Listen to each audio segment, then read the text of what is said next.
June masyado nag-alala sa nangyari kay Paolo Avellino. Aktor, ito ang naging reaksyon.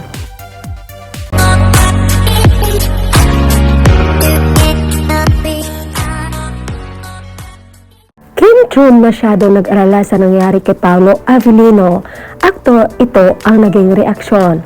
Hindi maalis kay Kim Cho ang mag-alala sa nangyari kay Paolo Avellino sa kinamall show sa Robinsons Antipolo kahapon, February 22, 2025. Habang nagduit silang dalawa, nakita na natamaan ng microphone ang bibig ni Paolo.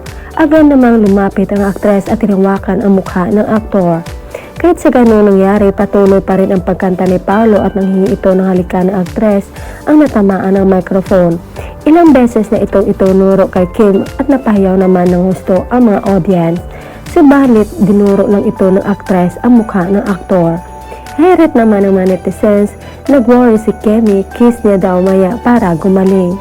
Ang dami kasing galaw ni Pao kaya natatamaan ng mic eh. Thank you Paolo for being energetic. Alam kong big effort yan sa'yo, diba? Hindi talaga malandi si Kim, no? May naalala ako sa ganitong hirit din ni Paolo, joke-joke lang naman yon. Manghingi ng kiss, tinotoo ni girl. Natamaan ng mic din na mapakali yung chinita, nahiya pa, i-kiss na. Sobrang concern niya, parang natamaan yata, ipin on lips ni Pao. Kiss mo Kemi, sabihin mo usap tayo mamaya. Sa lips naman tinamaan, pwede daw sa cheeks. Pao paano humirit ng kiss. Ang cute na isang Paolo Avellino magpalambing. Sana kinis ni Kemi nung tinamaan ng mic para wala na. Aw, kiss pa rin lang ang gamot. John Pao. Ganyan magmahal si Paolo kay Kemi, kaya ganyan sila magbiro. Huwag na kayong humirit, mahal nila ang isa't isa. Love Kim Pao. Yung kilig, 50 mil. Nag-worry ng malala si Kim. Okay lang yan Pao, yan talaga pag live shows.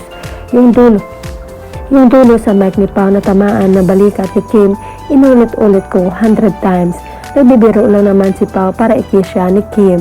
Kayo naman, nakikita nyo naman si Kemi, panoorin nyo muna maigi ang video.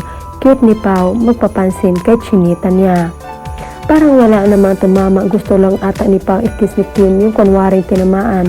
Kaya lang di na-gets ni Kim. Tumama sa shoulder ni Kemi yung dulo ng mic na untog sa labi ni Pao. Hindi naman tumama yung mic niya, kunwari lang si Daddy Pao para hawakan ni Kemi. Ikaw talaga Pao, gusto mo lang maglambing kay Kim eh. May bayad yan Kim, 2 days. Wow, Kim to the rescue naman siya agad kay Pao. Yan ang nagmamahal Kim.